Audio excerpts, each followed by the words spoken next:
Hello दोस्त। आप देख रहे हैं क्लियर बीपीएससी चैनल। हाँ, और हम आपके साथ आज बात करने वाले हैं ब्रिटेन का जो प्रधानमंत्री बना है उनका नाम है ऋषि सुनक और वह भारतीय मूल के एक ब्रिटिश नागरिक हैं। तो इसलिए एक भारतीय का ब्रिटेन का प्रधानमंत्री बनने से ब्रिटेन और भारत के बीच रिश्ते का संबंध कैसा होगा, कौन है ऋषि सुनक, किस स्थिति में यहाँ तक पहुँचे हैं, कौन कौन से पदों पर रहे हैं, इन सभी की बात करेंगे आज, जो बीपीएससी के पीटी और मेंस के लिए आज से बहुत इंपॉर्टेंट है। क्योंकि आपको पता होगा कि ब्रिटेन से संबंधित जो भी प्रश्न होते हैं, जो भी संबंध होते हैं, पीटी हो या मेंस हो बीपीएससी में, वो बहुत ही डिटेल्स में पूछा जाता है। तो आज हम इसी पे बात करने वाले हैं। तो आप नए आए हैं तो इस वीडियो को शेयर करते हुए चैनल को सब्सक्राइब कर लीजिए, ताकि आपको जो भी कंटेंट बीपीएससी से संबंधित आए आपको प्राप्त होता रहे। टेलीग्राम चैनल को ज्वाइन कर लीजिए ताकि आपको डेली करंट अफेयर के साथ साथ न्यूज़पेपर हिंदी और इंग्लिश में, साथ में एडिटोरियल हिंदी में मिलता रहे। फेसबुक इंस्टाग्राम पेज को लाइक और फॉलो आप कर सकते हैं। तो चलते हैं, देखते हैं कि चर्चा में क्यों है ऋषि सुनक और ब्रिटेन का प्रधानमंत्री एक भारतीय कौन बना है, क्या क्या है।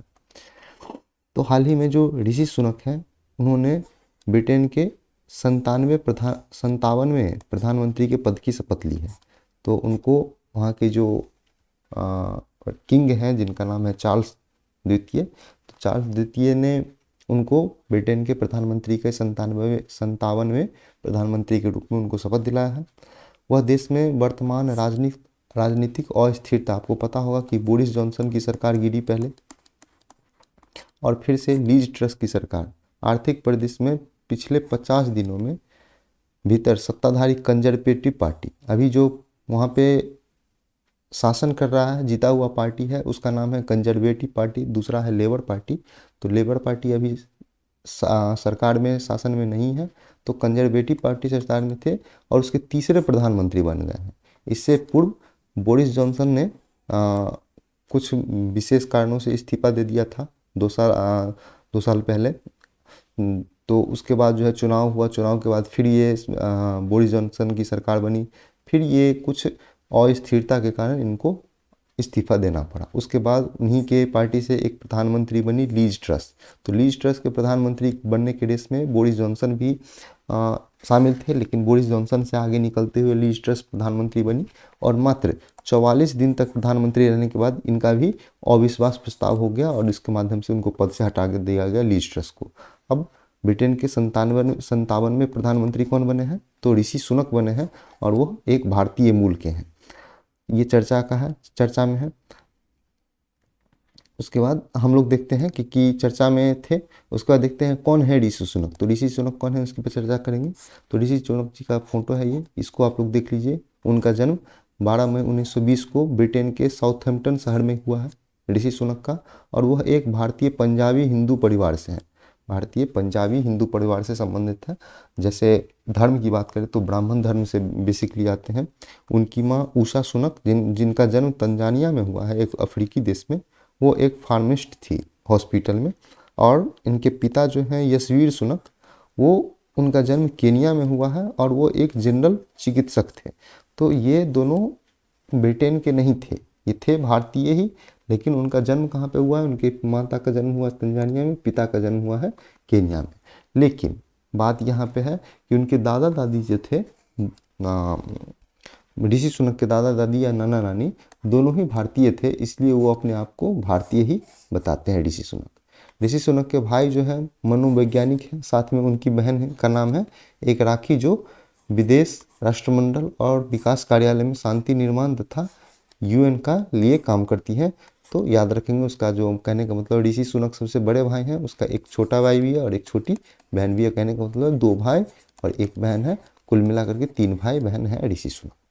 अब देखते हैं उनके बारे में, ऋषि सुनक के बारे में। तो ऋषि सुनक की शादी जो है भारतीय अरबपति इन्फोसिस के फाउंडर जो है और व्यापारी NR नारायण मूर्ति की बेटी अक्षता मूर्ति से हुई है। ऋषि सुनक की जो शादी हुई है, जो इन्फोसिस के संस्थापक जो है NR नारायण मूर्ति, उनकी बेटी अक्षता मूर्ति से हुई है।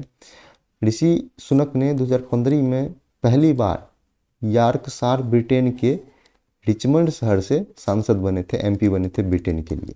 तो याद रखेंगे, ये पूछ सकता है पीटी और मेंस दोनों के लिए। और बोरिस जॉनसन की सरकार में ये जो ऋषि सुनक साहब हैं वो वित्त मंत्री या ट्रेजरी के मुख्य सचिव भी रह चुके हैं। और उसके बाद विभिन्न पदों पर ऋषि सुनक रहते थे, विभिन्न महत्वपूर्ण पदों पर रहे हैं। वित्त मंत्री बहुत बड़ा पद होता है, तो वित्त मंत्री के पद पर रहे थे बोरिस जॉनसन की सरकार में। तो उनके सरकार में वित्त मंत्री रहते हुए जो है उन्होंने बजट भी पेश किया था।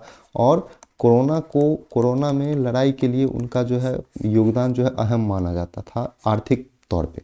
तो इसके लिए भी बहुत चर्चित थे बोरिस जॉनसन की सरकार में ऋषि सुनक साहब। तो इसलिए ये बहुत ही फेमस थे। इनका जो पहली बार जो चुन के आए थे, कहाँ से आए थे, यॉर्कशायर ब्रिटेन के रिचमंड शहर से सांसद बने, तो याद था। तो ये थे ऋषि सुनक का बेसिक इन्फॉर्मेशन। अब देखते हैं कि अगर भारत ब्रिटेन के संबंधों के लिए अवसर की बात करें तो अवसर के लिए यह है कि भारत और ब्रिटेन वैश्विक मुद्दे के साथ साथ मिलकर अब जो है भारतीय प्रधानमंत्री एक भारतीय मूल के व्यक्ति हैं, तो उसके उत्थान के साथ साथ द्विपक्षीय संबंधों का जो एक रोड मैप बनाया गया है भारत और ब्रिटेन के बीच 2030 का, उसको लागू करने का यह सुनहरा अवसर है। एक भारत और ब्रिटेन के बीच जो है एक रोड मैप बनाया गया होगा, आपको पता होगा, आप लोग करेंट अफेयर से अपडेट रहते हैं कि 2030 तक भारत का जो है भारत और ब्रिटेन के बीच जो है FTA पर साइन किया जाएगा। FTA क्या है? फ्री ट्रेड एग्रीमेंट, मुक्त व्यापार समझौता साइन किया जाएगा। जो पूरी तरह से मुक्त होगा उसको लिए साइन किया जाएगा और द्विपक्षीय संबंध को बहुत ऊंचे स्तर पर ले जाया जाएगा 2030 तक, ये लक्ष्य रखा गया है। तो अब एक भारतवासी ब्रिटेन का प्रधानमंत्री बना है, तो यह लक्ष्य को लागू करना जल्द से जल्द एक अवसर के रूप में है। आगे देखते हैं कि भारत ब्रिटेन के द्विपक्षीय संबंधों के परिप्रेक्ष्य में ब्रिटेन केवल भारत में वस्तु बेचने के अवसर से काफ़ी आगे निकल गया है। कहने का मतलब है अब भारत सिर्फ ब्रिटेन को वस्तु ही नहीं बेचता है, बल्कि अब ब्रिटेन जो है भारत से सीखता भी है, भारत का संस्कृति से सीखता है, भारत की राजनीति से सीखता है, तो भारत की बहुत चीज़ों से सीखता है। तो इसलिए दोनों का संबंध जो है अब द्विपक्षीय तौर से आगे निकल चुका है। भारत और ब्रिटेन के बीच एक मुक्त व्यापार समझौता से आयात और निर्यात के प्रवाह में वृद्धि होगी, निवेश दोनों में वृद्धि हो सकता है, संसाधनों की अधिक कुशल आवंटन के माध्यम से दोनों की उत्पादक और उत्पादन दोनों में वृद्धि किया जा सकता है, अंतर्राष्ट्रीय प्रतिस्पर्धा के लिए खुलेपन की आर्थिक विकास की समृद्धि के लिए दोनों के आपस में समृद्ध होने की अवसर है। तो इतना चीज़ एक साथ होने की अवसर है भारत और ब्रिटेन के बीच, तो बहुत बड़ी बात है। मुक्त व्यापार समझौता हो सकता है, आयात निर्यात में वृद्धि हो सकती है, निवेश जो इन्वेस्टमेंट होता है हम करते हैं, हमारे देश में किया जाता है ब्रिटेन के द्वारा, तो उसमें वृद्धि हो सकता है। संसाधन जो है हमारे देश में उसका जो है अधिकतम तकनीक के साथ, ब्रिटेन की तकनीक के साथ अधिकतम उपयोग किया जा सकता है। आवंटन के संसाधन के आवंटन से जो है उत्पादन में वृद्धि हो सकती है, उत्पादन वृद्धि होगी तो उत्पादकता में वृद्धि होगी, अंतर्राष्ट्रीय आय बढ़ेगा, अंतर्राष्ट्रीय प्रतिस्पर्धा बढ़ेगा। तो ये सभी पॉइंट आप लिख सकते हैं द्विपक्षीय संबंध के तौर पर। अब देखते हैं कि भारत और ब्रिटेन की साझेदारी क्यों महत्वपूर्ण है। तो ब्रिटेन के लिए भारत हिंद प्रशांत क्षेत्र में बाजार की हिस्सेदारी और रक्षा दोनों ही विषय में यूके के लिए एक प्रमुख राजनीतिक भागीदार है। आप लोगों को पता होना चाहिए कि भारत का पॉपुलेशन बहुत ज़्यादा है, इसलिए हिंद प्रशांत क्षेत्र में ब्रिटेन का जो छोटे से देश में जो वहाँ का सामान है उसके लिए भारत एक बहुत बड़ा बाजार के तौर पर प्रमुख रणनीतिक स्ट्रेटजी हो सकता है। जो 2015 में साथ में रक्षा खरीदार के लिए भारत और ब्रिटेन के बीच रक्षा एवं राष्ट्रीय सुरक्षा साझेदारी पर हस्ताक्षर भी हुआ है, क्योंकि ब्रिटेन में जो रक्षा उत्पाद जो होता है, ब्रिटेन में रक्षा का जो उत्पादन होता है, जैसे कोई डिफेंस का हथियार होता है, तो उसकी खरीद के लिए, बिक्री के लिए भारत एक महत्वपूर्ण शहर हो सकता है। तो ये भी एक बहुत इंपॉर्टेंट है भारत के लिए, ब्रिटेन दोनों के लिए। ब्रिटेन के लिए भारत के साथ सफलतापूर्वक FTA का संपन्न होना ग्लोबल ब्रिटेन में उनकी महत्वाकांक्षाओं को बढ़ाएगा, क्योंकि अगर भारत के साथ ब्रिटेन का FTA हो जाता है तो ब्रिटेन बहुत ही अच्छे पोजीशन में आ सकता है, क्योंकि ब्रिटेन के लिए एक अच्छा चीज़ होगा क्योंकि उसको टैक्स से राहत मिलेगी। ब्रिटेन जो है ब्रेग्जिट के बाद यूरोप के अलावा भी अपने बाज़ारों को विस्तार कर रहा है ताकि उसको अच्छे अच्छे बाज़ार मिले, क्योंकि आपको पता होगा कि ब्रेग्जिट के कारण ही बोरिस जॉनसन सरकार में आया था, और उसके बाद से जो है ब्रिटेन लगातार अपने बाज़ार ढूंढ रहा है, बड़े से बाज़ार। तो भारत का पॉपुलेशन इतना ज़्यादा है कि करीब करीब 20-25 देश के समान एक अकेला भारत देश बन जाता है। आगे देखते हैं, ब्रिटेन एक महत्वपूर्ण वैश्विक अभिकर्ता के रूप में वैश्विक मंच पर अपनी जगह सुदृढ़ करने के लिए हिंद प्रशांत क्षेत्र में एक विकासशील अर्थव्यवस्था को अवसरों को लाभ उठाने की कोशिश कर रहा है। कहने का मतलब है ब्रिटेन अपने हिंद महासागर क्षेत्र में अपना पांव जमाने के लिए भी भारत के साथ काम करने की कोशिश कर रहा है। भारत से अच्छे द्विपक्षीय संबंध के साथ वह इस लक्ष्य से बेहतर ढंग से करने में सक्षम होगा। अगर भारत के साथ संबंध अच्छा हो जाता है तो हिंद प्रशांत क्षेत्र में ब्रिटेन की उपस्थिति और भी मजबूत होगी। अब हम लोग देखते हैं कि भारत के लिए हिंद प्रशांत में ब्रिटेन की एक भारत के लिए हिंद प्रशांत में ब्रिटेन एक क्षेत्रीय शक्ति है, क्योंकि इसके पास ओमान, सिंगापुर, बहरीन, केनिया और ब्रिटिश हिंद महासागर में बहुत ही नौसैनिक सुविधाएं हैं। किसका? ब्रिटेन का। तो उसका फायदा भारत भी उठा सकता है। उसके लिए करना क्या होगा कि ब्रिटेन के साथ भारत ने अक्षय ऊर्जा के उपयोग को समर्थन के लिए ब्रिटिश अंतर्राष्ट्रीय निवेश निधि में 70 मिलियन अमेरिकी डॉलर का पुष्टि भी कर दिया है। इस क्षेत्र में अक्षय ऊर्जा की बुनियादी ढांचे के निर्माण के लिए सौर ऊर्जा के विकास में भी मदद मिलेगा। किसको? ब्रिटेन को और भारत को, दोनों को। तो भारत ने ब्रिटेन के साथ 70 मिलियन अमेरिकी डॉलर की भी पुष्टि कर दिया है अक्षय ऊर्जा में निवेश के लिए, और साथ में सौर ऊर्जा, अक्षय ऊर्जा के निर्माण और सौर ऊर्जा के विकास में भी इसका मदद मिलेगा। तो याद रखेंगे क्योंकि भारत को भी इससे बहुत ही लाभ है। आगे देखते हैं, भारत ने मत्स्य पालन, फार्मा, कृषि उत्पाद के लिए बाजार तक आसान पहुंच के साथ साथ श्रम गहन निर्यात के लिए निःशुल्क रियायत की मांग भी की है। कौन? ब्रिटेन। तो याद रखेंगे भारत ने। तो भारत के साथ जो WTO में जो मामला रहता है मत्स्य पालन, फार्मा, कृषि उत्पाद के लिए जो सामान आने से रोकता है, तो भारत जो है संबंध अच्छे होंगे, FTA हो जाएगा, तो इस पे भी ब्रिटेन रोकना संभव नहीं होगा, और ब्रिटेन में जो है ये सामान, भारत का जो सामान ब्रिटेन तक निर्यात हो पाएगा अच्छे से। जैसे मत्स्य होता है भारत का, मछली भारत का, फार्मा होता है भारत का, कृषि उत्पाद होता है, उसकी पहुंच ब्रिटेन के बाजार तक अच्छा हो जाएगा। अब देखते हैं दोनों के वर्तमान द्विपक्षीय मुद्दे क्या हैं। तो पहला है भारतीय आर्थिक अपराधियों का प्रत्यारोपण।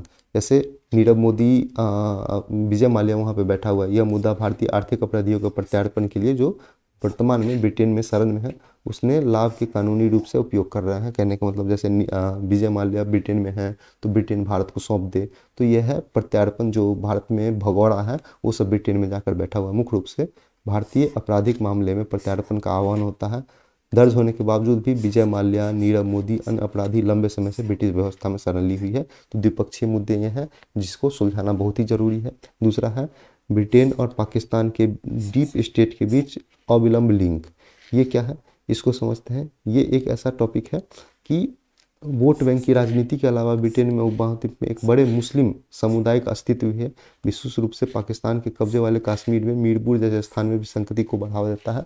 तो ब्रिटेन में भी भारत और कश्मीर को मुद्दे को लेकर के बहुत सारे मामले उठाने वाले लोग सब हैं, उठाने वाले व्यक्ति हैं। तो जो एक मामला होता है जिसको सुधार करना भी ब्रिटेन का एक संबंध के लिए जरूरी है। तीसरा है कि व्हाइट ब्रिटेन गैर स्वीकृति, जो गोरे लोग हैं उसकी स्वीकृति ब्रिटेन में नहीं हो रही है। एक अन्य चिंता जो काले लोग की वैश्विक शक्ति के रूप में भारत के विकास को अस्वीकार करना है, जो ब्रिटेन में अस्वीकार किया जाता है काले लोग को, उस पर है, जो विशेषकर मीडिया में। आगे देखते हैं कि वर्तमान में प्रधानमंत्री के नेतृत्व में भारत ने GDP के मामले में ब्रिटेन की 5वीं सबसे बड़ी अर्थव्यवस्था को पीछे छोड़ दिया है और निरंतर आगे बढ़ रहा है। तो ब्रिटेन हम लोग से पीछे छूट चुका है GDP के मामले में। तो ये भी इम्पोर्टेंट है, तो इसको भी और ज़्यादा अच्छा करना है। नस्ल के आधार पर ब्रिटिश समाज की शाही विरासत के मामले में एक आधुनिक और आत्मविश्वासी भारत के लिए ब्रिटिश औपनिवेशिक भारत के लिए बीच कोई अंतर नहीं बचा है। कहने का मतलब है ब्रिटिश में अब शाही का जो है कोई मामला नहीं बचा है, क्योंकि भारत एक लोकतांत्रिक देश बन चुका है और औपनिवेशिक भारत का बीच जो है अब कोई अंतर नहीं बच चुका है। अब आगे की राह में हम लोग देखेंगे तो आगे की राह में है संस्कृति, इतिहास और भाषा के गहरे संबंध से ही यूके को एक संवादिक आधार मजबूती प्रदान करता है। साथ में भारत के समृद्धि को भी गहरा किया जा सकता है। जो भारत के साथ जो संबंध है वो संस्कृति, इतिहास और भाषा के अलावा भी अन्य संबंधों पे भी सांस्कृतिक तौर पे बहुत अच्छे से गहरा हो सकता है ब्रिटेन का संबंध। इस पे हम लोग दोनों को देशों को प्रयास करना चाहिए और पूरी तरह से नई परिस्थितियों के साथ भारत और ब्रिटेन को यह समझना चाहिए कि दोनों को अपने बड़े लक्ष्यों को प्राप्त करने के लिए एक दूसरे की आवश्यकता है। तो ये दोनों को एक दूसरे की आवश्यकता को समझते हुए भारत और ब्रिटेन के बीच संबंध को बढ़ाना चाहिए। तो ये था हम लोग का भारत और ब्रिटेन के ऋषि सुनक की कहानी। अब हम लोग देखते हैं कि भारत और ब्रिटिश संसदीय प्रणाली में क्या क्या अंतर है। आप इसका स्क्रीनशॉट ले लीजिए, ये आपको मेंस राइटिंग के लिए बहुत ही इंपॉर्टेंट है। पूरा मेंस का राइटिंग इस पेज पे आधारित हो सकता है, तो इससे क्वेश्चन बार बार पूछा जाता है यूपीएससी और बीपीएससी दोनों में, इसलिए आप लोग इसको पढ़िए और इस पे आधारित हम आपको एक क्वेश्चन दे रहे हैं, उसको क्वेश्चन को सॉल्व करने का कोशिश कीजिए। ये यूपीएससी 2021 में पूछ चुका है, इसलिए आप लोग इस क्वेश्चन को सॉल्व करने का कोशिश कीजिए। इस क्वेश्चन का आंसर क्या होगा, इस क्वेश्चन का आंसर होगा सी होगा, तो याद रखेंगे इस क्वेश्चन का आंसर है सी, एक और दो दोनों, तो इसको बनाने का कोशिश कीजिए। और दूसरा है कि यह मेंस का प्रश्न है, भारत और ब्रिटेन के बीच शासनिक व्यवस्था में ब्रिटेन का जो है संसद की चर्चा करनी है बल्कि बेसिकली, तो शासनिक व्यवस्था के साथ साथ भारत और ब्रिटेन के बीच व्यापारिक और द्विपक्षीय मुद्दों पर भी चर्चा करना है 500 शब्दों में, इसको लिखने की कोशिश कीजिए। आज के लिए इतना ही था। आप लोग देख रहे थे क्लियर बीपीएससी चैनल, नए आए हैं तो वीडियो को शेयर करते हुए चैनल को सब्सक्राइब कर लीजिए, टेलीग्राम चैनल को ज्वाइन कर लीजिए, और ताकि आपको डेली करंट अफेयर के साथ न्यूज़पेपर एडिटोरियल हिंदी और इंग्लिश में मिलता रहे। फेसबुक और इंस्टाग्राम पेज को लाइक और फॉलो कर सकते हैं। आप लोग पढ़ते रहिए। अभी 2-4 दिनों तक बिहार में छठ का पूजा है, इसलिए यहाँ पे आज अभी कोई स्पेशल टॉपिक नहीं लेके आ रहे हैं। छठ पूजा जैसे ही ख़त्म होता है तो आप लोग के लिए स्पेशल टॉपिक लेके के आएंगे, तो आप लोग बने रहिए। आज के लिए इतना ही, पढ़ते रहिए। Thank you so much.